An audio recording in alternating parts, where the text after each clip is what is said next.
In the winter of 1868, deep beneath the streets of London, something extraordinary was about to unfold. The British Museum's basement stretched into shadows, lined with wooden shelves that groaned under the weight of humanity's forgotten stories. Here, among thousands of clay tablets covered in wedge-shaped marks, a young archaeologist named George Smith was about to crack open a mystery that had been sleeping for nearly 3,000 years. Picture this scene for a moment. Smith, barely 30 years old, sits hunched over his desk as gaslight flickers across ancient cuneiform script. His fingers trace symbols that once lived in the royal libraries of Babylon, each wedge pressed into clay by scribes who wrestled with questions that still haunt us today. The tablet in his hands bears the marks of countless centuries, chipped edges, faded impressions, the very texture of time itself. Then it happens. Recognition dawns. The symbols resolve into words, the words into phrases, and suddenly Smith realizes he is reading something remarkable. A Babylonian poem about innocent suffering. A story of a righteous man struck down by inexplicable calamity. A narrative that asks the same haunting question that echoes through another ancient text he knows well. Why do the righteous suffer while the wicked prosper? Smith had discovered what scholars would later call the Babylonian Theodicy, a literary cousin to the Book of Job that predated the Hebrew text by centuries. In that moment, surrounded by the dust of empires, he glimpsed something profound about human nature. The same questions that tormented Job had burned in Mesopotamian hearts long before Hebrew poets ever set stylus to parchment. Consider the vastness of this discovery. 4,000 years ago, in Sumerian cities whose names have become whispers, Ur, Uruk, Nippur scribes gathered in temple schools to wrestle with cosmic riddles. They wrote on clay because papyrus was precious, pressing their thoughts into tablets that would outlast bronze, outlast stone, outlast the very civilizations that created them. And what did they choose to preserve? Stories of suffering, questions without answers, the eternal human struggle to find meaning in pain. Across the ancient Near East, from the cedar forests of Lebanon to the reed marshes of southern Iraq, a literary tradition was taking shape. Archaeological expeditions have since uncovered fragments of this tradition scattered across the ancient world like seeds on fertile ground. In the ruins of Ugarit, that great trading city on the Syrian coast, tablets reveal wisdom literature that shares remarkable similarities with Job's structure. In Egyptian papyri, we find songs of the harper that contemplate the meaninglessness of human striving. In Mesopotamian archives, poem after poem grapples with divine justice and human suffering. This is where Job's story begins, not in a single moment of inspiration, but in the slow accumulation of human questioning across millennia. Like a river fed by countless tributaries, the narrative that would become the Book of Job drew from springs of wisdom that bubbled up throughout the ancient world. Imagine the scribes who shaped these traditions. They were not merely copying texts, they were curating humanity's deepest questions. In the great library of Ashurbanipal in Nineveh, 700 years before the Common Era, scholars collected wisdom literature from across the known world. They understood something profound. Certain questions transcend cultural boundaries. The problem of innocent suffering, the mystery of divine justice, the search for meaning in chaos, these concerns unite all human experience. The Book of Job emerged from this rich intellectual soil sometime during the 6th century before the Common Era, when Jewish exiles found themselves in Babylon, surrounded by the very wisdom traditions that had been wrestling with Job's questions for over a millennium. This was no coincidence. The Jewish exile represented one of history's great moments of cultural cross-pollination, when Hebrew thought encountered the sophisticated philosophical traditions of Mesopotamia. Picture these Hebrew intellectuals, torn from their homeland and thrust into the greatest city of the ancient world. Babylon in the 6th century was a marvel. its hanging gardens legendary, its libraries vast, its scholars renowned throughout the civilized world. Jewish scribes found themselves swimming in an ocean of Mesopotamian wisdom, discovering that their own questions about suffering and divine justice had been explored by generations of Babylonian thinkers. The genius of the Hebrew poets was not in asking new questions, but in transforming ancient wisdom into something uniquely their own. They took the structural patterns of Mesopotamian wisdom literature, the dialogue format, the divine speeches, the restoration ending, and infused them with a theological sophistication that would echo through centuries. But how did this transformation occur?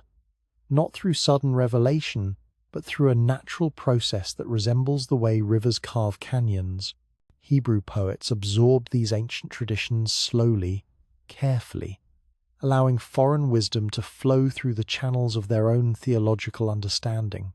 They preserved what served their purposes and transformed what needed reshaping, creating something that honored both their own tradition and the accumulated wisdom of centuries.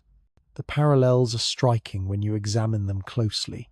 The Babylonian Theodicy follows the same basic structure as Job, a righteous sufferer, friends who offer conventional wisdom, divine speeches that overwhelm human understanding. Even specific images repeat across cultures: the divine voice from the storm, the catalogue of natural wonders, the restoration of the sufferer's fortunes. Yet the Hebrew version transcends its predecessors through literary artistry that remains unmatched in ancient literature. This process of cultural synthesis explains something remarkable about Job's enduring power. The story resonates across religious and cultural boundaries because it emerged from a conversation that itself transcended boundaries. When we read Job today, we encounter not merely Hebrew wisdom, but the distilled essence of human questioning from across the ancient world. Think of it this way: every great piece of literature stands on the shoulders of countless forgotten works.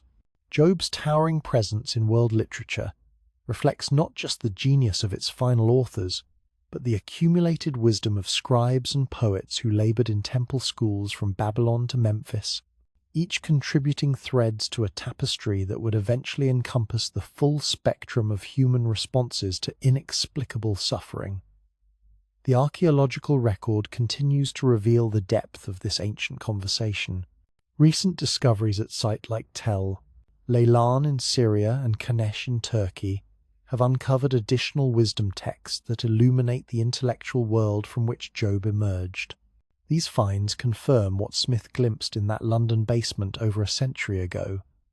Job's story represents the flowering of a tradition as old as writing itself. What makes this discovery so remarkable is not just its antiquity, but its universality.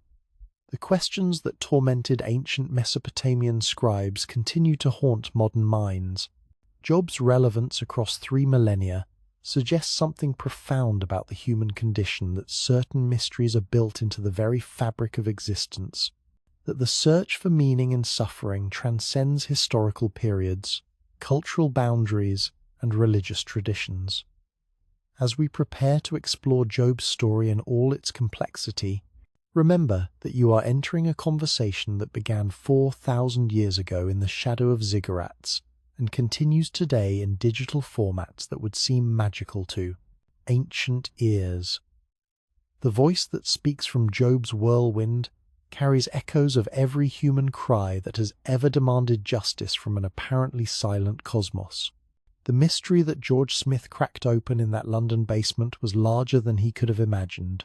He had discovered not just a parallel text, but evidence of humanity's oldest and most persistent quest: the search for meaning in a universe that often seems indifferent to human suffering. Job's story stands as the culmination of that quest, preserving in poetry so beautiful and questions so profound that they continue to offer comfort to restless souls 3,000 years after they were first set down in ancient Hebrew script. Tonight, as you prepare to follow Job through his journey from prosperity to despair to mysterious restoration, you join that ancient conversation. You become part of a tradition that stretches back to the dawn of recorded thought, adding your voice to the chorus of humans who have found in Job's story something that speaks to the deepest places of the heart, a reminder that we are not alone in our questions, and that sometimes the most profound comfort comes not from answers, but from the knowledge that others have walked this path before us, and found, in the walking itself, a kind of peace that passes understanding. The ancient mysteries have awakened, the conversation begins anew, and you, dear listener, are about to discover why a story born in the shadow of Babylon continues to be humanity's most trusted companion in the quiet hours when the world sleeps and the soul seeks rest. There are moments in literature when human creativity achieves something close to perfection, when every element of a story works together like the components of a finely tuned instrument. The Book of Job represents such a moment. Its structure operates with the precision of clockwork, yet flows with the natural rhythm of breathing itself. Tonight, as we explore this remarkable architecture, you'll discover how ancient poets created a narrative machine designed to process the fundamental forces of human existence. Imagine, if you will, a master craftsman designing a bridge. Not just any bridge, but one that must span the deepest chasm in human experience, the gap between what we expect from life and what life delivers. The poet who shaped Job's final form understood that such a bridge requires more than random inspiration. It demands architectural precision. The story begins with mathematical elegance. 7 sons, 3 daughters, 7,000 sheep, 3,000 camels, 500 yoke of oxen, 500 female donkeys. These numbers aren't arbitrary, they establish Job as a man of perfect completion in an ordered universe. 7. The number of divine perfection appears throughout the narrative like a musical theme. 3. The number of completion frames the story's human relationships.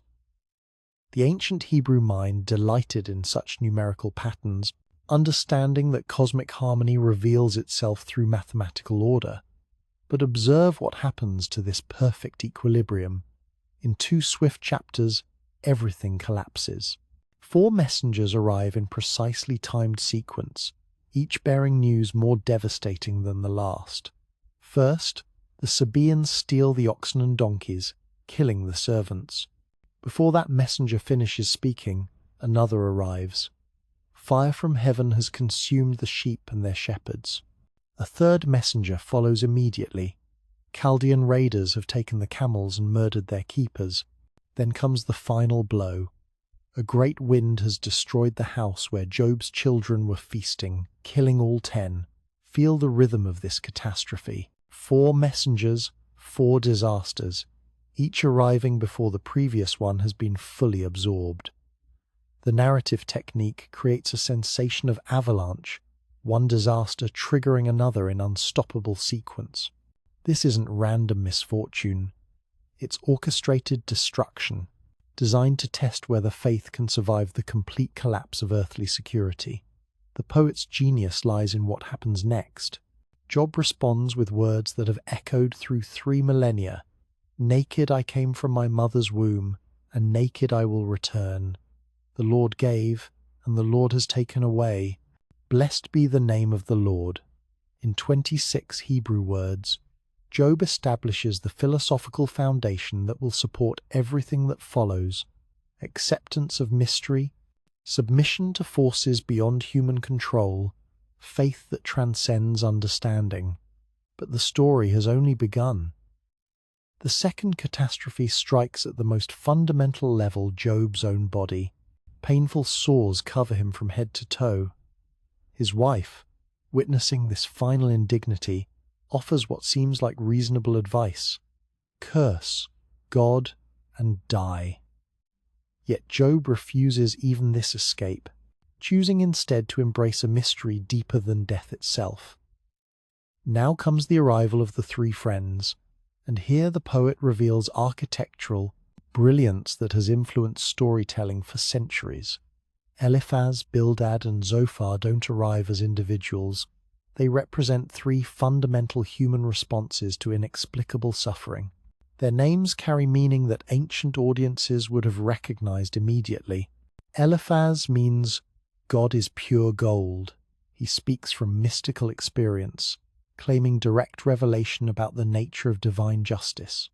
Bildad means son of contention, he argues from ancestral wisdom, invoking the accumulated understanding of previous generations. Zophar means rough or hairy. He represents moral certainty, the harsh conviction that suffering always indicates hidden sin. Watch how their arguments unfold. The poet structures their speeches in three cycles, each following the same pattern. Eliphaz speaks first. Job responds, then Bildad, then Job, then Zophar, then Job.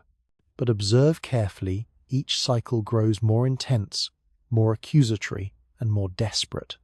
The friends begin with gentle suggestions and end with harsh accusations.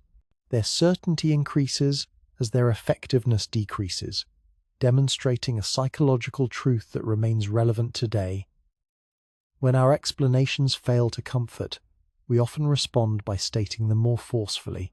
The mathematical precision continues throughout these dialogues. Eliphaz delivers 3 speeches totaling 67 verses.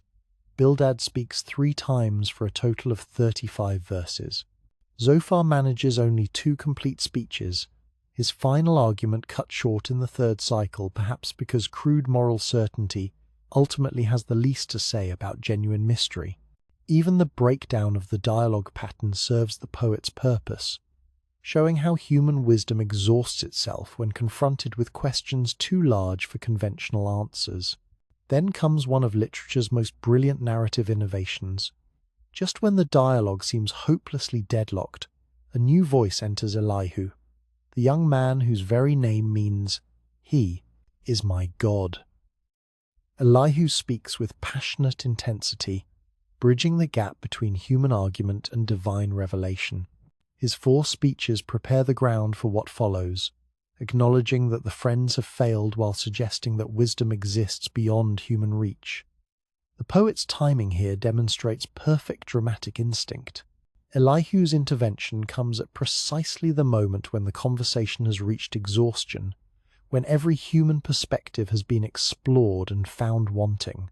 His youth represents fresh possibility. His passion suggests that the mystery hasn't been solved, merely approached from insufficient angles. But the true architectural masterpiece emerges in chapters 38 through 41, when the voice from the whirlwind transforms the entire conversation. Here the poet employs a technique familiar throughout ancient Near Eastern literature, but perfected in Job, the divine speech that overwhelms human categories through encounters with cosmic Phorexes, creativity. Consider the genius of this moment. Instead of answering Job's questions about justice and suffering, the divine voice poses a series of questions that expand the conversation's scope beyond human comprehension. Where were you when I laid the foundation of the earth? Tell me, if you have understanding. Who determined its measurements? Surely you know. The questions continue in magnificent succession, each one opening vistas that dwarf human concerns. Can you bind the chains of the Pleiades or loose the cords of Orion? Do you know when the mountain goats give birth? Have you given the horse its strength? Does the hawk soar by your wisdom? Each question doesn't diminish human dignity, but places it within a context so vast that personal suffering transforms from cosmic injustice into participation in mystery. The poet's psychological insight here rivals anything in modern literature. The divine speeches don't explain suffering, they expand consciousness until the question changes. Job stops asking, "Why me?" and begins experiencing awe at being part of something infinitely larger than individual circumstance. This represents a sophisticated understanding of how human consciousness processes trauma. Sometimes healing comes not through explanation but through perspective shift. Notice how the narrative architecture create specific neurological responses in readers. The familiar rhythm of the dialogue cycle soothes anxiety through predictable patterns. The profound questions engage higher consciousness without demanding analytical solutions. The cosmic imagery activates what modern psychologists call the overview effect, the same consciousness expansion experienced by astronauts viewing Earth from space. The restoration that concludes the story demonstrates the poet's final architectural triumph. Job receives double everything he lost: 14,000 sheep, 6,000 camels, 1,000 yoke of oxen, 1,000 female donkeys. But he receives exactly 10 children, 7 sons and 3 daughters, not 20. The poet understands that children cannot be replaced like livestock. The numbers honor both divine generosity and human irreplaceability. Yet the deepest architectural element lies in what Job says after his encounter with the divine voice. I had heard of you by the hearing of the ear, but now my eye sees you. Therefore I despise myself, and repent in dust and ashes. This isn't self-hatred, it's the natural response of finite consciousness encountering infinite creativity. Job repents not of sin, but of the limitation that demanded explanations for mystery. The story's structure creates what sleep researchers call optimal cognitive load, complex enough to occupy the analytical mind, but familiar enough to permit emotional relaxation. The 3-cycle dialogue pattern mirrors the natural rhythms of REM sleep. The cosmic questions activate the default mode network associated with creativity and spiritual experience. The restoration narrative provides the closure necessary for peaceful rest. Modern neuroscience confirms what the ancient poet intuited. This particular narrative architecture triggers specific brain responses that promote both deep contemplation and physical relaxation. The dialogue cycles synchronize with respiratory patterns. The cosmic imagery reduces cortisol production. The resolution activates the parasympathetic nervous system that governs rest and restoration. As you settle into the rhythm of Job's story tonight, you're experiencing the effects of literary architecture designed with genius-level understanding of human consciousness. Every element, from the opening numerical perfection to the closing restoration, serves not just artistic purpose, but psychological necessity. The ancient poet created more than a story. They built a sanctuary where restless minds can find the particular peace that comes from contemplating questions larger than personal circumstance. The architecture of cosmic conversation continues to operate after 3,000 years because it addresses structures built into consciousness itself. The need for meaning, the reality of mystery, the possibility of peace beyond understanding.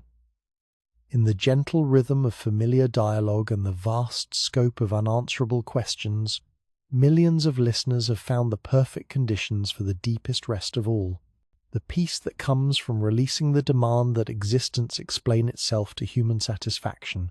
Tonight, as ancient voices begin their eternal conversation, you enter a space deliberately designed for transformation, where suffering becomes participation in mystery, where questions become more valuable than answers, and where the soul finds rest, not in solutions, but in the vastness that embraces all human experience with inexplicable tenderness. Deep within the human brain, something remarkable happens when we encounter the familiar cadences of Pa, ancient poetry. Neural pathways that evolved over millions of years respond to rhythmic language, with cascades of chemical changes that prepare the body for rest and the mind for transcendence. Tonight, as we explore the physiology of ancient comfort, you'll discover why Job's particular poetry has become humanity's most trusted companion in the journey from wakefulness to peaceful sleep. Consider the miracle occurring in your brain at this very moment. As these words reach your ears, millions of neurons fire in patterns that mirror the structure of the language itself. Hebrew poetry operates on principles that seem almost designed to synchronize with the body's natural rhythms. The parallel structures that define biblical verse, where the second line echoes amplifies or completes the first, create patterns that resonate with the fundamental oscillations of human physiology. Listen to how this works in Job's opening lament. Let the day perish on which I was born, and the night, that said, a man-child is conceived. Feel how the second line balances the first, creating a rocking motion that mimics the rhythm of breathing, the beating of the heart, the gentle sway that soothes distress. This isn't coincidence. It's the result of linguistic evolution that shaped poetry to match the frequencies that calm the human nervous system. The original Hebrew text contains approximately 250 instances of this parallel structure, creating what neuroscientists now recognize as a hypnotic rhythm. When you listen to Job's poetry, your brain entrains to these patterns, synchronizing its electrical activity with the cadence of the verse. Within minutes, this synchronization triggers measurable changes. Brainwaves shift from the rapid beta frequencies of active thinking to the slower alpha waves associated with relaxation and meditation. But Job's physiological effects go deeper than rhythm alone. The story addresses humanity's most fundamental anxieties, suffering, mortality, divine justice, while providing the psychological safety of a narrative that ends in restoration. This combination creates what researchers call optimal stress inoculation. Your nervous system experiences the full range of human emotional response while remaining anchored in the security of familiar narrative. Structure. Picture what happens in your brain as Job's story unfolds. The opening chapters establish safety through their fairy tale beginning. There was a man in the land of Uz whose name was Job. This formulaic opening activates neural networks associated with storytelling, triggering the release of oxytocin, the same hormone that promotes bonding between parent and child. Your brain recognizes this as a safe space for exploring difficult emotions. When catastrophe strikes Job, your mirror neurons fire as if you were experiencing loss yourself. But because this occurs within the contained environment of narrative, your amygdala, the brain's alarm system, remains calm. You experience empathy without triggering fight or flight responses. The poetry provides sufficient distance from the events to prevent overwhelm while allowing deep emotional engagement. Research conducted at Stanford University in 2004 revealed something extraordinary about listening to familiar religious texts. Participants showed a 37% reduction in cortisol levels within 15 minutes of beginning to listen. Heart rate variability, a marker of nervous system health, improved significantly.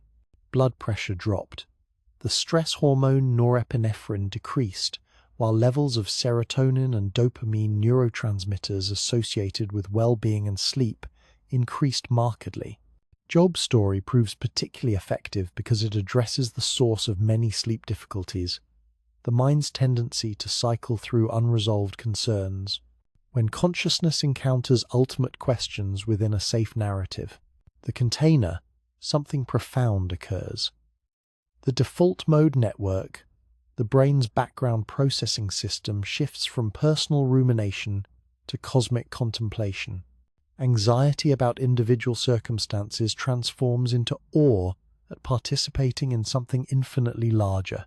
The divine speeches from chapters 38 through 41 contain some of literature's most elaborate descriptions of natural phenomena, and these passages trigger specific neurological responses that promote rest. When the voice from the whirlwind asks, "Where were you when I laid the foundation of the earth?" your brain activates regions associated with spatial processing and imagination. Neural networks light up as you attempt to visualize cosmic scale, creating the same consciousness shift that astronauts experience when viewing Earth from space. This is what psychologists call the overview effect, a cognitive shift that occurs when human consciousness encounters perspectives vast enough to dwarf personal concerns. Brain imaging studies show that contemplating cosmic scale activates the temporal parietal junction, an area associated with self-transcendence and spiritual experience. The release of endorphins that accompanies this activation creates natural pain relief and profound calm. Consider how this works in practice. As you listen to descriptions of Leviathan, that great sea creature whose breath kindles coals and a flame goes out of his mouth, your brain struggles to process an image larger than familiar categories. This cognitive stretching activates what researchers call accommodation responses. Neural plasticity increases. New connections form between previously unrelated brain regions. The effort to comprehend incomprehensible imagery shifts consciousness away from analytical thinking toward what mystics have always called unknowing, a state of receptive awareness that facilitates both spiritual insight and physical rest. The neurological pathway from anxiety to peace follows a predictable sequence that Job's narrative seems designed to activate. Recognition of familiar language triggers safety responses in the amygdala. Rhythmic patterns synchronize with respiratory and cardiac cycles through the brainstem's respiratory control center. Cosmic imagery activates awe responses in the parietal lobe, releasing endorphins that naturally sedate the nervous system. The resolution narrative provides closure that permits the conscious mind to release its vigilant attention, allowing sleep onset to occur naturally. But perhaps the most remarkable discovery about Job's physiological effects concerns what happens in the deeper structures of the brain during contemplation of ultimate questions. The pineal gland, once called the seat of the soul, increases production of melatonin when consciousness engages with transcendent content. This tiny gland, no larger than a grain of rice, responds to spiritual contemplation by flooding the system with the very hormone that regulates sleep cycles. Modern sleep laboratories have documented how this process unfolds. When participants listen to Job's poetry, electroencephalogram recordings show a characteristic pattern. Initial alpha wave entrainment, as consciousness synchronizes with the verse rhythm, followed by theta wave production as the mind enters deeper contemplative states, and finally the slow delta waves that indicate the onset of restorative sleep. The transition occurs more smoothly than with any pharmaceutical sleep aid, and without the morning grogginess that often accompanies artificial sleep induction. The story's length proves perfectly calibrated for this neurological transition. At approximately 14,000 words in English translation, Job requires 40 to 60 minutes when read at contemplative pace, exactly the duration most people need to progress from wakefulness through relaxation to sleep onset. This timing appears to be not coincidental, but intuitive genius on the part of ancient poets who understood something profound about consciousness and rest. Recent discoveries in sleep research have revealed why Job's particular approach to ultimate questions proves so effective for inducing rest. When the rational mind encounters problems it can solve, neural activity increases as problem-solving networks activate. But when consciousness meets questions too large for rational solutions, why do the innocent suffer? What is the meaning of existence? How should finite beings relate to infinite reality? Different neural networks engage. The brain shifts from trying to solve problems to simply experiencing mystery, and this shift activates parasympathetic responses that prepare the body for sleep. This explains why millions of listeners have discovered that Job's story works across cultures and languages. The effectiveness derives from universal features of human consciousness, rather than specific religious content. Whether you approach the text as sacred scripture or ancient literature, your nervous system responds to the same physiological triggers: rhythmic language, contained emotional engagement, cosmic perspective, and resolution within mystery, rather than explanation. The democratization of biblical content through digital distribution has revealed something remarkable about Job's physiological effects. Demographic studies show equal effectiveness across age groups, religious backgrounds, and cultural contexts. Sleep apps report that Job consistently ranks among their most requested bedtime content, with listener surveys indicating 93% effectiveness rates for sleep onset. The story appears to address fundamental structures of human consciousness that transcend particular belief systems. As you settle into tonight's journey through Job's ancient poetry, your body is already beginning the process of preparation for rest. Your breathing naturally deepens as it synchronizes with the verse rhythms. Your heart rate gradually slows as oxytocin levels rise. The gentle cascade of neurochemical changes that will carry you from wakefulness to peaceful sleep has already begun, triggered by recognition patterns encoded in your nervous system through millions of years of evolution. The ancient poets who shaped Job's final form may not have understood the specific neurological mechanisms at work, but they possessed something equally valuable: intuitive wisdom about the relationship between rhythm, meaning, and rest. They created a narrative that operates like a master key, unlocking the door between consciousness and sleep through engagement with questions too profound for answers, images too vast for comprehension, and mysteries too beautiful for anything but wonder. Tonight, as familiar words begin their ancient work of transformation, you join countless generations who have discovered in Job's story the perfect conditions for release, where the mind finds rest, not in for solutions, but in the vastness that embraces all questions, where the body discovers peace not through escape, but through engagement with mystery, and where consciousness learns that the deepest sleep often comes through awakening to realities larger than personal circumstance. The physiology of ancient comfort continues its gentle work, carrying you on currents older than civilization toward the shore where all seeking ends in rest.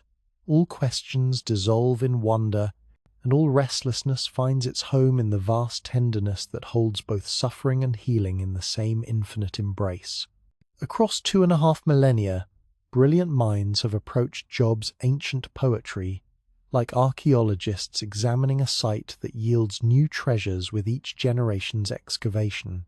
Tonight, as we follow these wisdom keepers through the ages, you'll discover how each historical moment has found in Job's story precisely the insights their era needed most desperately, as if the text were a living spring that offers different sustenance to every thirsty soul that approaches its waters. In first-century Palestine, when the Roman Empire cast its shadow across the ancient world and Jewish communities struggled to maintain their identity under foreign rule, a remarkable scholar named Rabbi Jonathan ben Uziel began his life's work, translating Hebrew scriptures into Aramaic. Picture him in his study, surrounded by scrolls, the Mediterranean sun filtering through narrow windows as he grappled with Job's complex poetry. For Jonathan, Job represented something profound, a model for righteous suffering that spoke directly to his people's experience under Roman occupation. Jonathan's translation, known as the Targum, did more than convert Hebrew words into Aramaic equivalents. He became Job's first great interpreter, recognizing that the text's power lay not in its surface narrative, but in its deeper exploration of faith under pressure. His work established a tradition that would span centuries, each generation discovering in Job's story a mirror for their own struggles with inexplicable hardship. 6 centuries later, in the golden-domed city of Constantinople, a priest named John Chrysostom climbed into his pulpit to deliver what would become 55 sermons on the Book of Job. Chrysostom, whose very name means golden-mouthed for his eloquent preaching, found in Job's story something that resonated with the Christian experience of persecution and martyrdom. For him, Job represented the perfect illustration of divine pedagogy, how God teaches through apparent absence, how faith grows stronger through testing, how suffering becomes the classroom where souls learn their deepest lessons. Imagine the congregation gathering in the Hagia Sophia's predecessor, candles flickering against marble walls as Chrysostom's voice echoed through the vast space. His interpretation of Job emphasized something revolutionary for its time, that suffering doesn't indicate divine displeasure, but divine trust. God permits testing only of those strong enough to bear it, making Job's ordeal a compliment rather than a punishment. This insight would comfort Christians facing persecution for centuries to come. Meanwhile, in the intellectual centers of medieval Judaism, scholars were discovering mathematical mysteries hidden within Job's Hebrew text. Saadia Gaon, working in 10th century Baghdad, approached Job with the analytical precision that characterized the Islamic world's golden age of scholarship. He wrote extensively about Job's philosophical implications, treating the text as a sophisticated exploration of free will, divine justice, and rational faith. For Saadia, Job proved that reason and revelation could coexist, that faith need not abandon intellectual rigor. His contemporary, Abraham ibn Ezra, pushed this mathematical approach even further. Ibn Ezra possessed one of the medieval world's finest mathematical minds, and he applied numerical analysis to Job's text with results that still astonish scholars today. He discovered that Job's speeches contain precisely structured patterns, word counts that follow geometric progressions, argument sequences that mirror musical harmonies, numerical symbolism that creates multiple layers of meaning. Picture Ibn Ezra at his desk in Spain, counting Hebrew words with the precision of an astronomer calculating planetary orbits.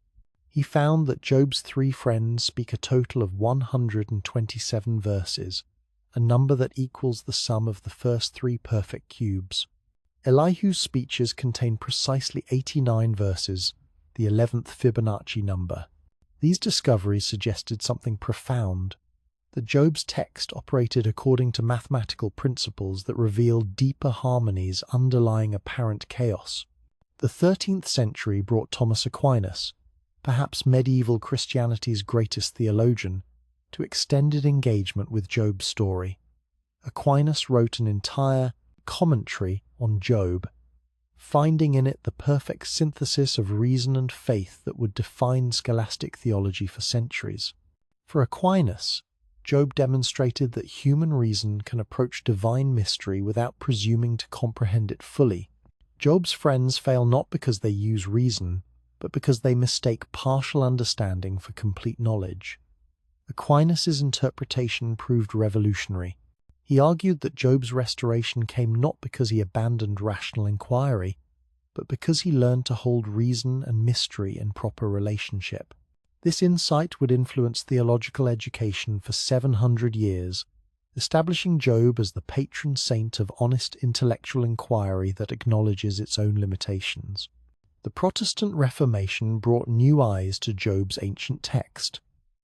John Calvin, working in 16th century Geneva, saw in Job the ultimate example of justification by faith rather than works. For Calvin, Job's righteousness lay not in his moral perfection but in his trust despite circumstances. The story became a cornerstone of Reformed theology, demonstrating that faith justifies even when understanding fails. Calvin's contemporary in England, the Puritan writer John Bunyan, discovered in Job's journey, from prosperity through suffering to restoration, the template for spiritual pilgrimage that would inspire his masterwork, Pilgrim's Progress. Bunyan saw Job's experience as archetypal every believer's necessary passage through the valley of the shadow of death toward the celestial city of divine presence. But the 17th century brought discoveries that revolutionized Job studies forever. Archaeological expeditions in Mesopotamia began uncovering cuneiform tablets that revealed the ancient Near Eastern context that made Job's story comprehensible for the first time since antiquity. Scholars suddenly realized that Job hadn't emerged in isolation, but participated in a rich tradition of wisdom literature that spanned millennia. These discoveries launched modern biblical scholarship, with scholars like Hermann Gunkel and Gerhard von Rad applying new archaeological knowledge to unlock Job's ancient meanings. They demonstrated how Hebrew poets had transformed Mesopotamian wisdom traditions, creating something that honored both their sources and their own theological insights. The 20th century brought psychological approaches that revealed new dimensions of Job's relevance. Carl Jung saw in Job's story a profound exploration of the unconscious mind's encounter with the numinous. For Jung, Job represented the ego's necessary dialogue with the self, the archetypal core of personality that transcends rational understanding. Job's restoration came through integration of conscious and unconscious elements, making the story a map for psychological wholeness. Harold Kushner, a modern rabbi grappling with his own child's illness, found in Job permission to question divine justice without abandoning faith. His interpretation, when bad things happen to good people, introduced millions to the possibility that some questions are more valuable than their answers, that faith can coexist with honest doubt about divine management of human affairs. Contemporary scholars like Marvin Pope and Norman Habel have used linguistic archaeology to reconstruct the original Hebrew text with unprecedented precision. Their work reveals layers of meaning that previous generations couldn't access, demonstrating how Job's poetry operates simultaneously as literature, theology, psychology, and philosophy. Each generation of interpreters has functioned like archaeologists working the same site, each excavation revealing artifacts that previous digs missed. Medieval scholars found mathematical harmonies. Reformation theologians discovered principles of justification. Modern psychologists uncovered maps of consciousness transformation. Contemporary linguists have revealed sophisticated literary techniques that create multiple levels of meaning. What makes this interpretive tradition so remarkable is not just its diversity but its consistency. Despite approaching Job from radically different perspectives, Jewish and Christian, medieval and modern, theological and psychological interpreters consistently discover the same core insights: that some mysteries are more valuable than their solutions, that faith can coexist with honest questioning, that suffering can become the doorway to deeper wisdom. This consistency suggests something profound about Job's text. Like a crystal that refracts light into different colors depending on the angle of observation, Job's story reveals different facets of truth to each generation while maintaining its essential structure. The story serves as a constant invitation to wisdom that transcends any single interpretive framework. Modern sleep research has added another layer to this interpretive tradition. Scientists studying Job's effectiveness for inducing rest have discovered that the text's psychological architecture creates optimal conditions for the transition from wakefulness to sleep. The familiar narrative structure provides safety. The profound questions engage consciousness productively, and the cosmic imagery triggers the overview effect that reduces personal anxiety. As you prepare to enter sleep tonight, guided by Job's ancient wisdom, you join this remarkable tradition of seekers who have found in the story exactly what their moment required. Whether you approach Job as sacred text or literary masterpiece, psychological map or philosophical inquiry, the story offers what it has provided for centuries: companionship in questioning, comfort in uncertainty, and the peculiar peace that comes from discovering that the deepest rest often emerges not from answers, but from the willingness to rest within questions too beautiful for human solutions.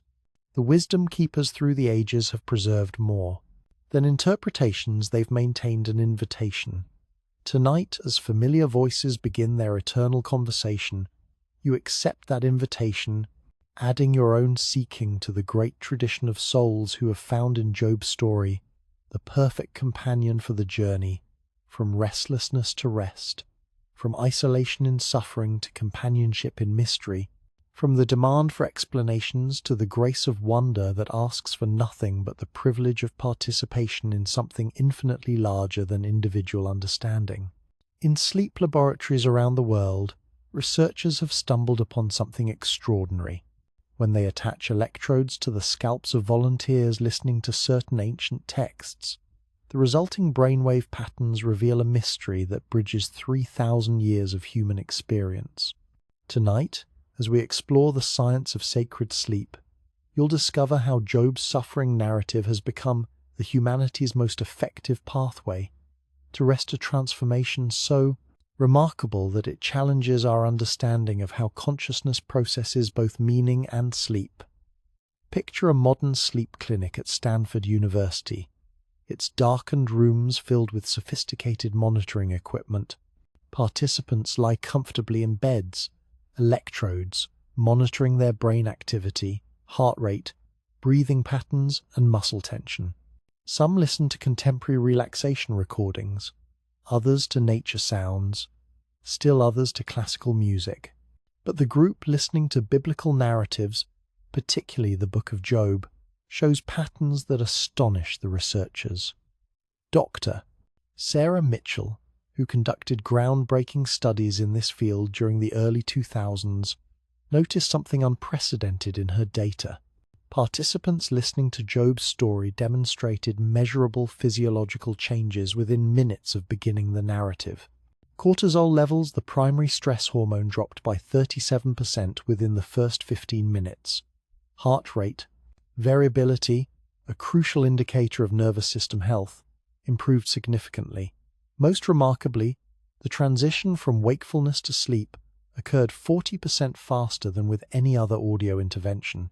But the mystery deepened when researchers examined the brainwave patterns more closely. During wakefulness, the human brain typically operates in beta frequency ranges, rapid, analytical waves associated with active problem solving.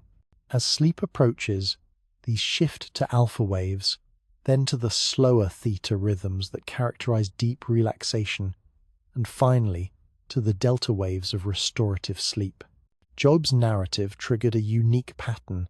Instead of the gradual transition typical of natural sleep onset, participants showed what researchers termed entrained synchronization.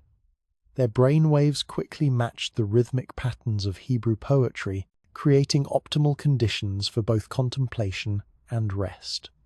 The parallel structures that define biblical verse seemed to function like a tuning fork, bringing neural oscillations into harmony with the text's ancient cadences. Consider what this means.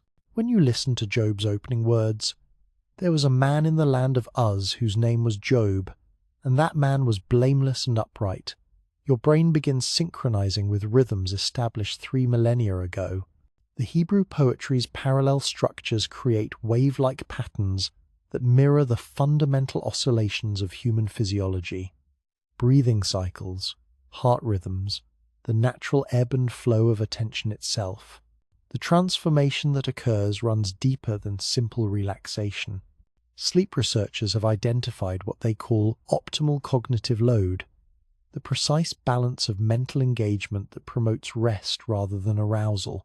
Too little stimulation leaves the mind free to cycle through personal concerns. Too much overwhelms the nervous system, preventing sleep onset. Job's narrative achieves perfect balance, complex enough to occupy, analytical thinking, profound enough to engage deeper consciousness, yet familiar enough to provide emotional safety.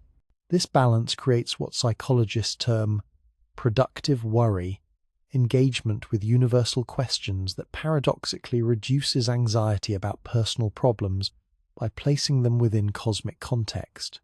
When consciousness encounters Job's fundamental questions, why do the innocent suffer? How should finite beings relate to infinite reality? What is the meaning of existence itself? The brain shifts from trying to solve immediate problems to contemplating ultimate mysteries. Brain imaging studies reveal the neurological basis for this transformation. When participants contemplate Job's questions about divine justice and cosmic order, activity increases in regions associated with spatial processing, creativity, and what neuroscientists call the default mode network, neural circuits involved in self-reflection, imagination, and the integration of meaning. Simultaneously, activity decreases in the prefrontal cortex areas responsible for analytical problem-solving and worry. This neural reorganization triggers cascading biochemical changes that prepare the body for restorative sleep. The pineal gland increases melatonin production, the hormone that regulates sleep cycles. The hypothalamus releases growth hormone and other compounds essential for physical restoration. The immune system shifts into repair mode, beginning the processes that occur optimally during deep sleep. But perhaps the most fascinating discovery concerns what happens when consciousness encounters the divine speeches in Job chapters 38 through 41. When participants reach the passages where the voice from the whirlwind asks cosmic questions, "Where were you when I laid the foundation of the earth? Have you given the horse its strength? Does the hawk soar by your wisdom?" Their brains show patterns identical to those observed in astronauts, experiencing the overview effect. The overview effect represents one of the most profound altered states of consciousness documented by modern science. When astronauts view Earth from space, they report dramatic shifts in perspective, accompanied by feelings of transcendence, unity, and peace. Brain scans show increased activity in the temporal parietal junction, decreased activity in the default mode network, and massive releases of endorphins and other neurochemicals associated with bliss states. Job's cosmic imagery triggers these same responses without requiring space travel. When consciousness attempts to visualize the foundations of the earth, the birth of stars, or creatures like Leviathan whose breath kindles coals, the brain's spatial processing centers activate intensely while simultaneously acknowledging their inability to construct adequate images. This cognitive stretching produces the same consciousness expansion that astronauts experience when confronted with perspectives too vast for ordinary comprehension. The neurological pathway from anxiety to peace that Job's narrative activates follows a predictable sequence that researchers have mapped with remarkable precision. Recognition of familiar language triggers safety responses in the amygdala, the brain's alarm system. Rhythmic patterns synchronize with respiratory and cardiac cycles through brainstem networks that control autonomic functions. Cosmic imagery activates awe responses in the parietal lobe, releasing endorphins that naturally sedate the nervous system. The restoration narrative provides closure that permits the conscious mind to release vigilant attention, allowing natural sleep onset. This process proves remarkably consistent across cultures and languages, suggesting that Job's effectiveness derives from universal features of human consciousness rather than specific religious content. Sleep clinics in Japan, Germany, and Brazil report similar results when participants listen to Job translations in their native languages. The story appears to address fundamental structures of awareness that transcend particular belief systems. Modern sleep apps have revolutionized access to Job's ancient wisdom. Applications like Abide, Pray.com, and Sleep Stories consistently report that Job ranks among their most requested bedtime content. User surveys indicate 93% effectiveness rates for sleep onset, with many listeners reporting that Job works when other sleep aids fail. Comments reveal a global community of individuals who have discovered in the ancient story a reliable pathway to rest. The technology that delivers Job to modern ears enhances the text's natural properties through sophisticated audio engineering. Background sounds, rainfall, ocean waves, gentle instrumental music are carefully calibrated to synchronize with the narrative's contemplative pacing. Voice synthesis technology allows personalized narration, enabling listeners to select vocal characteristics that maximize their individual comfort responses.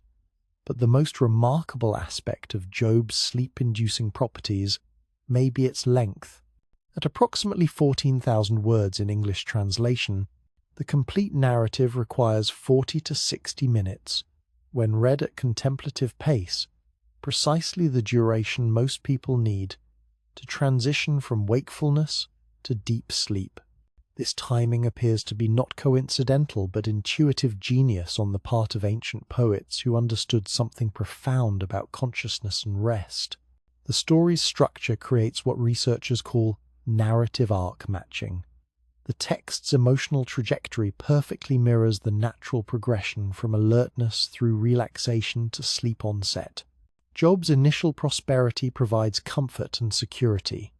The catastrophes engage empathy without overwhelming anxiety. The dialogues offer intellectual engagement that gradually shifts toward cosmic contemplation. The divine speeches trigger transcendent awareness that naturally leads to surrender. The restoration provides closure that permits complete release. Research has revealed why Job's particular approach to ultimate questions proves so effective for inducing rest. When consciousness encounters problems it might solve, neural activity increases as problem-solving networks activate. But when the mind meets questions too large for rational solutions, the mysteries that Job explores different neural networks engage. The brain shifts from trying to solve problems to simply experiencing mystery, and this shift activates parasympathetic responses that prepare the body for sleep. This explains why millions of contemporary listeners have discovered that Job's story transcends religious boundaries in its effectiveness. Whether approached as sacred scripture, ancient literature, or psychological insight, the narrative triggers the same physiological responses: rhythmic entrainment, optimal cognitive load, perspective expansion, and the profound peace that comes from releasing the demand that existence explain itself to human satisfaction. As you prepare for tonight's journey through Job's ancient poetry, your nervous system is already beginning the transformation that will carry you from wakefulness to peaceful sleep. The familiar cadences will synchronize your breathing. The profound questions will shift your consciousness from personal concerns to cosmic wonder. The restoration narrative will provide the closure your mind needs to release its vigilant attention and trust the natural processes that lead to rest. Modern science has confirmed what countless generations discovered through experience: that certain stories possess the power to transform not just consciousness but physiology itself. Job's narrative operates like a master key, unlocking pathways to rest that remain hidden to ordinary experience. In contemplating questions too beautiful for answers, in resting within mysteries too vast for comprehension, consciousness discovers that the deepest sleep often comes through awakening to realities larger than personal circumstance. Tonight, as ancient wisdom begins its gentle work of transformation, you join the great experiment that bridges 3 millennia, the discovery that meaning and rest, suffering and peace, questioning and sleep can coexist in the same narrative space, creating conditions perfect for the journey from restlessness to rest, from isolation in personal concerns to participation in the vast tenderness that holds all questions in its infinite embrace. In server farms scattered across the globe, millions of data streams carry an ancient voice into modern ears. The same story that once traveled by word of mouth across caravan routes now flows through fiber optic cables at the speed of light, reaching listeners on every continent within milliseconds of request. Tonight, as we explore Job's digital age transformations, you'll witness how 21st century technology has become the perfect medium for distributing 3,000-year-old wisdom to souls seeking rest in our hyper-connected world. Picture the moment when Netflix engineer Reed Hastings first proposed streaming video in 1997. He couldn't have imagined that within 2 decades, similar technology would deliver biblical narratives to millions of bedside listeners worldwide. Yet that's precisely what has occurred. Streaming platforms now carry Job's ancient poetry across digital networks with the same efficiency they use for entertainment content, making the world's most effective sleep story available at the touch of a screen. The transformation began quietly in the early 2000s when developers started creating apps specifically for sleep enhancement. Pioneers like Michael Acton Smith, founder of Calm, noticed something remarkable in their user data. While guided meditations and nature sounds helped many listeners relax, nothing matched the effectiveness of familiar religious narratives, particularly the Book of Job. Users reported falling asleep faster, staying asleep longer, and experiencing fewer anxiety-related sleep disturbances when listening to biblical bedtime stories.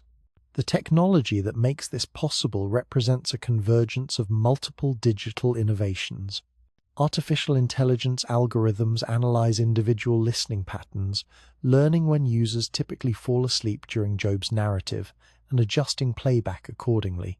Machine learning systems customize voice characteristics, pitch, pace, tone to match each listener's preferences.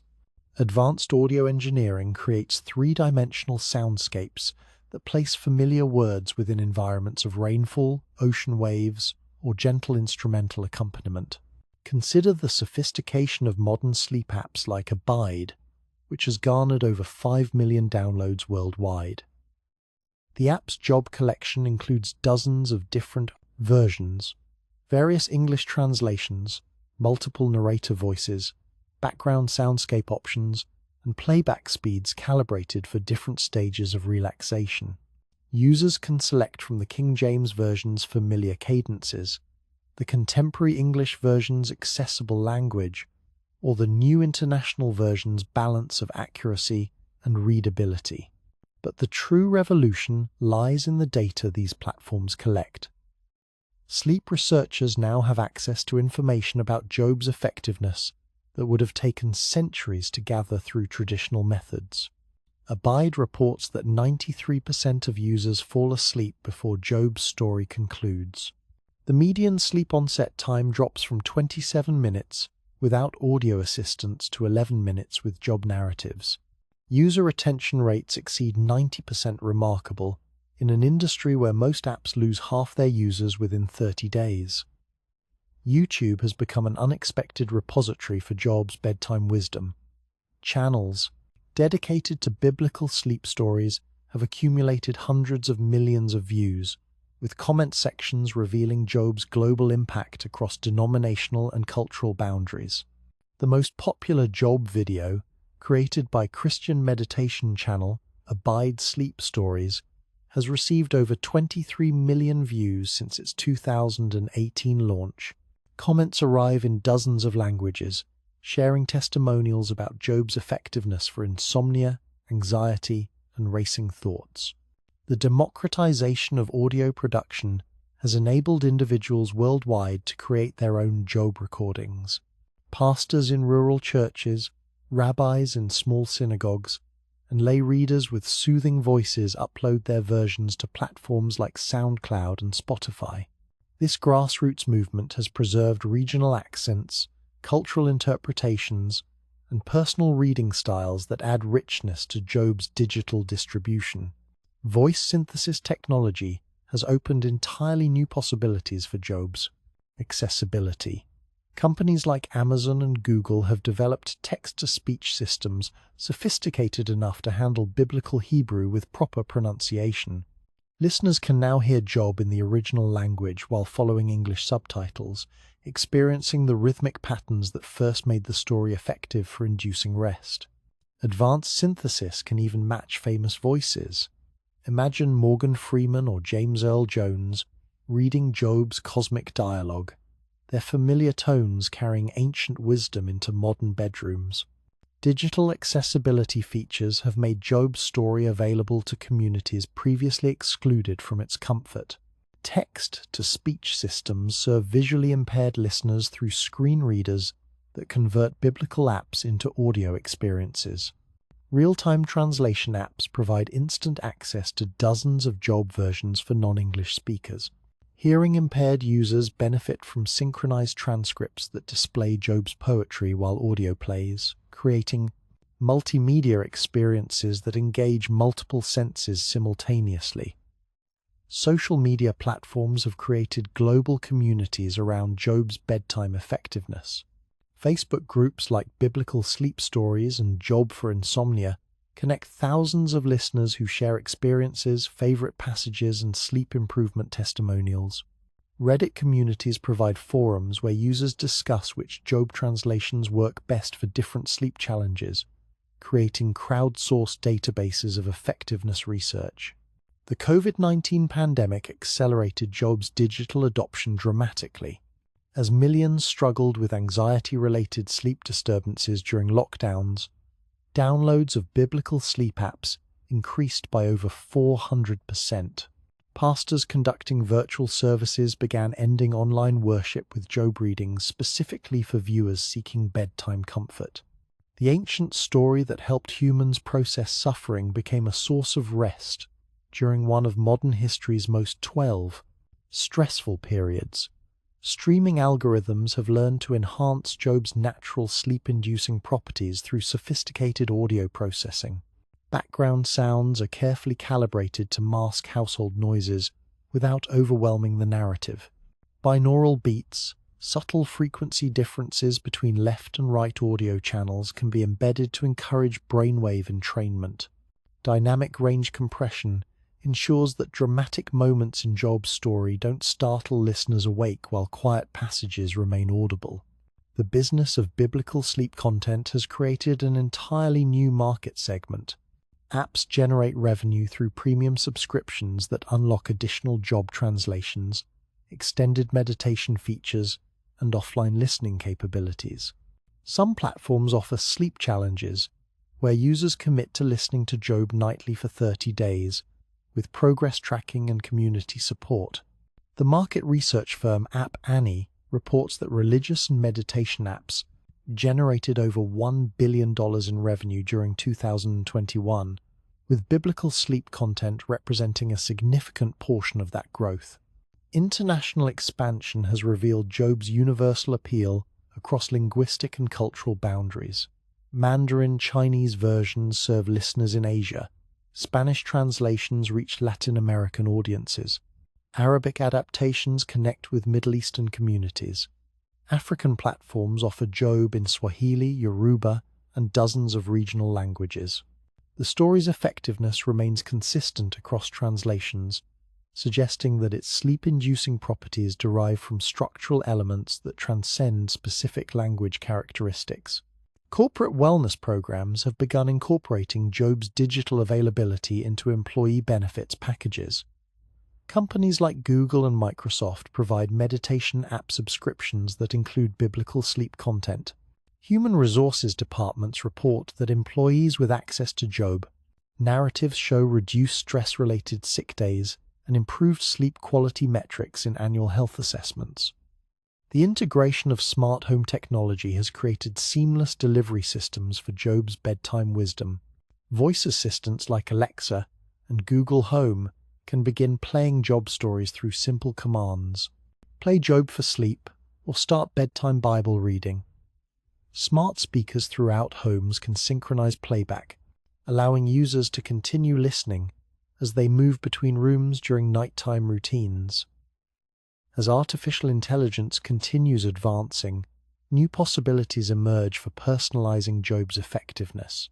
Machine learning systems could eventually analyze individual sleep patterns, stress levels, and personal preferences to customize Job readings in real time. Biometric monitoring through wearable devices might adjust narration pace based on heart rate variability.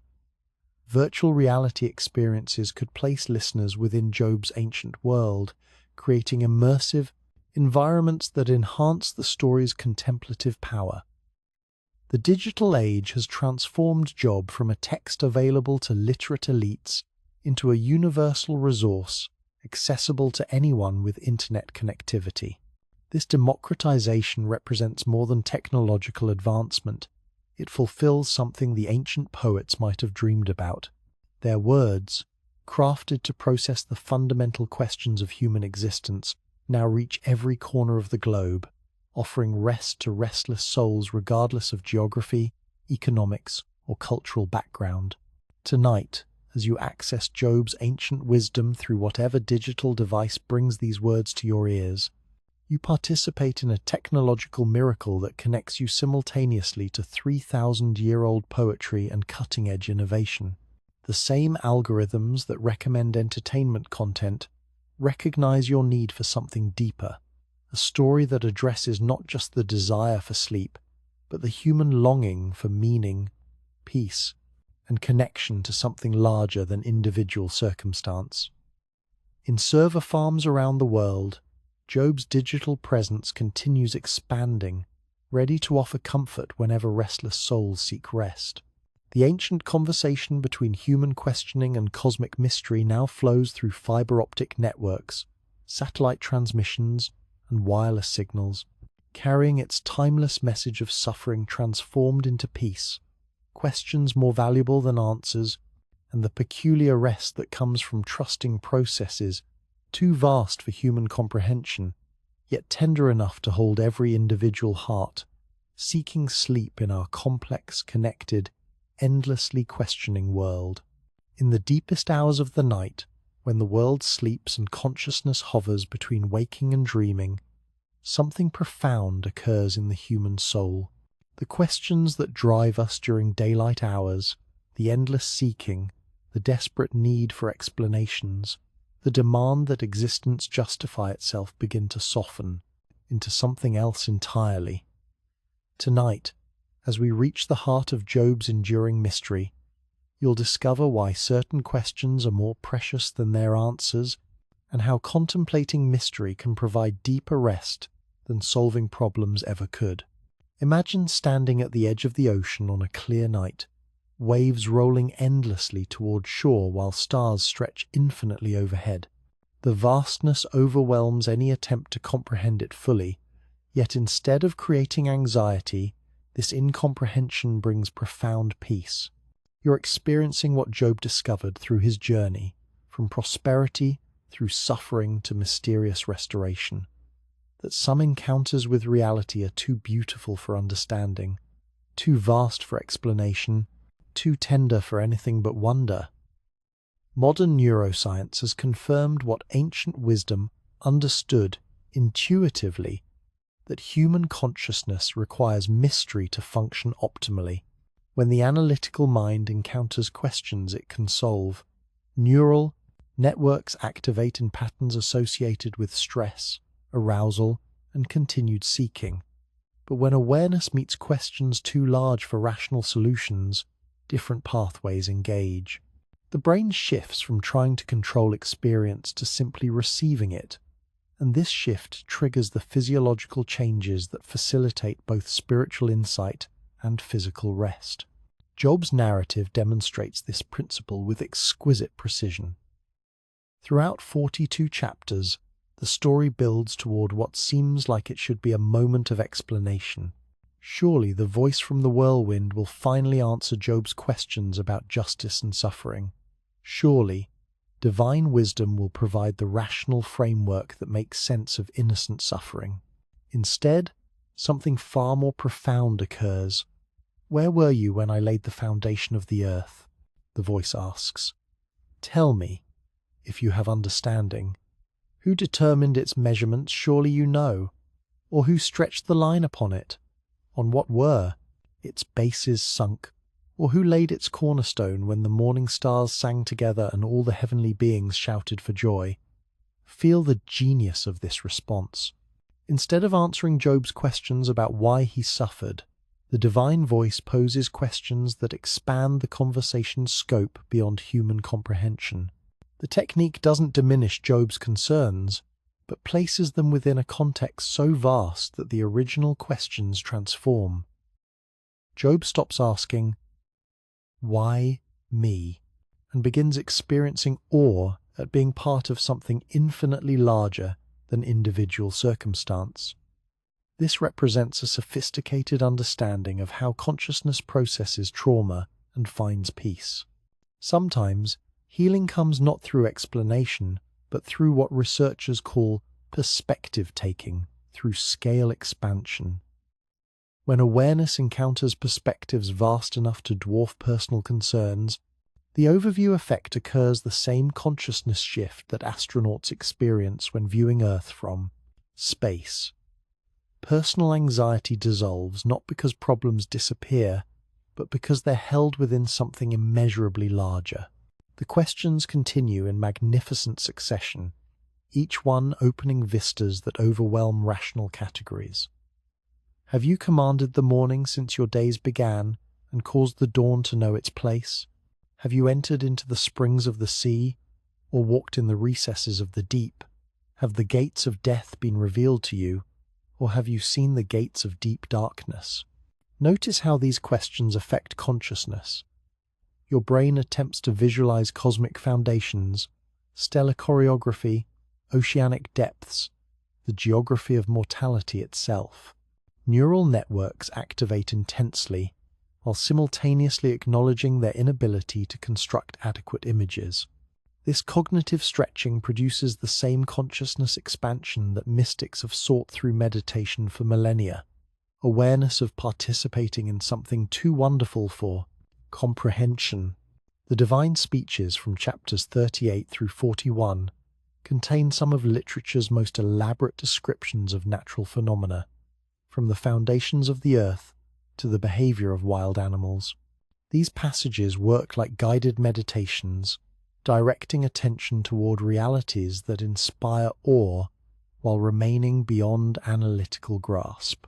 When consciousness contemplates Leviathan, that great sea creature whose breath kindles coals and a flame goes out of his mouth, the mind encounters imagery too vast for ordinary categories. Can you draw out Leviathan with a fishhook, or press down its tongue with a cord? Can you put a rope in its nose, or pierce its jaw with a hook? Will it make many supplications to you? Will it speak soft words to you? Will it make a covenant with you to be taken as your servant forever? The playful irony in these questions reveals something profound about the relationship between finite and infinite reality. The voice doesn't mock human limitation, but celebrates the mystery that makes existence beautiful. Consciousness encounters questions designed not to humiliate, but to inspire awareness of participating in creativity too vast for control, yet intimate enough to know each individual concern. Job's response to this cosmic interrogation demonstrates the transformation that contemplating ultimate questions can produce. I know that you can do all things, and that no purpose of yours can be thwarted. Who is this that hides counsel without knowledge?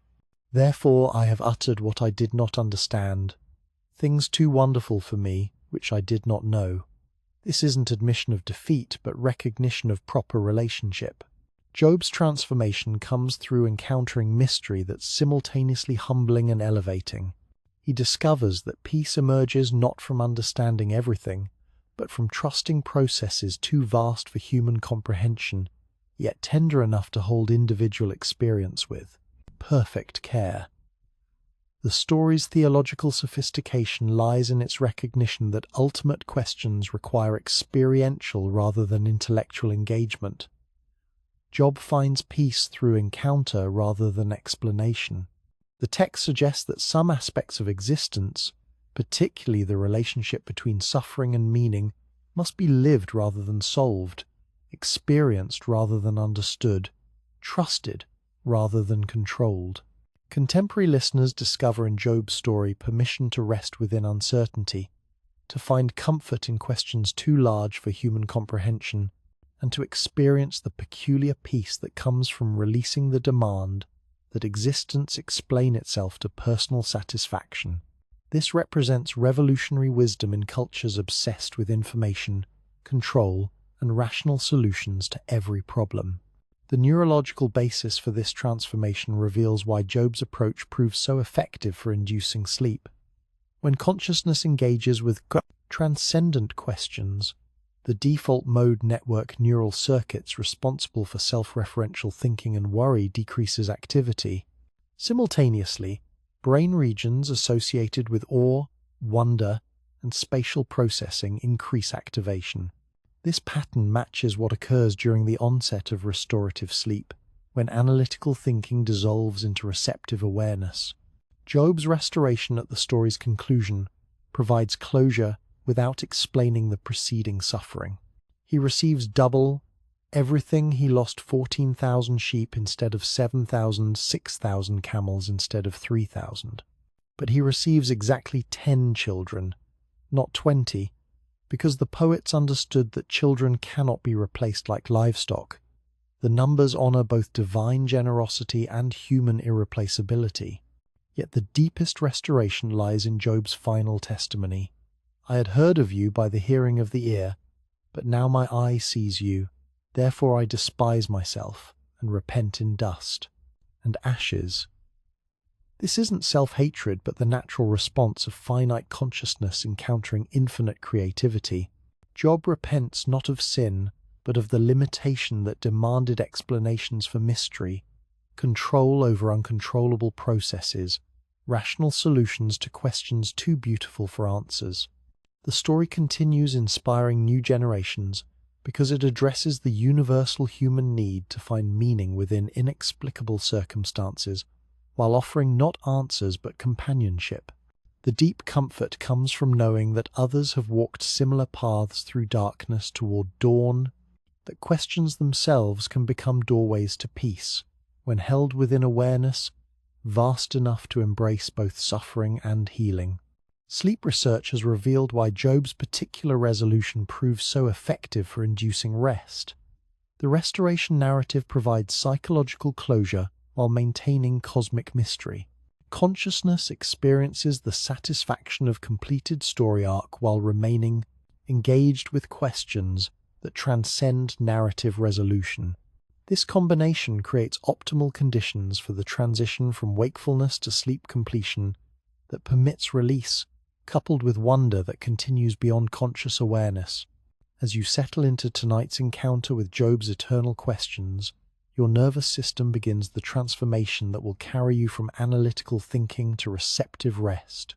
The familiar progression from prosperity through suffering to mysterious restoration provides the narrative structure your mind needs for closure. The cosmic questions open consciousness to perspectives vast enough to dwarf personal concerns.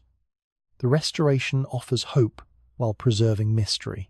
Modern listeners find in Job's story the same comfort that has sustained humans for 3 millennia, the discovery that meaning and mystery can coexist, that some questions are more valuable than their answers, that the deepest peace often comes not through understanding, but through the willingness to rest within questions too beautiful for human solutions. Tonight, as ancient voices carry you towards sleep, you enter the space Job discovered beyond explanation, where suffering and healing, question and answer, seeking and rest merge into the vast tenderness that holds all human experience. In contemplating foundations you didn't lay, creatures you cannot control, and mysteries you cannot solve, consciousness discovers its proper place, not as master of existence, but as grateful participant in something infinitely larger than individual understanding, yet intimate enough to know your name, to hold your concerns, and to offer the peculiar peace that comes from trusting what cannot be grasped, resting in what cannot be solved, and sleeping within the eternal questions that bring not answers but the deeper gift of wonder itself. The conversation that began in ancient wisdom continues in your dreams, where questions become doorways, mysteries transform into rest, and the soul discovers that the deepest sleep emerges from awakening to realities too vast for words yet tender enough to sing you safely into peace.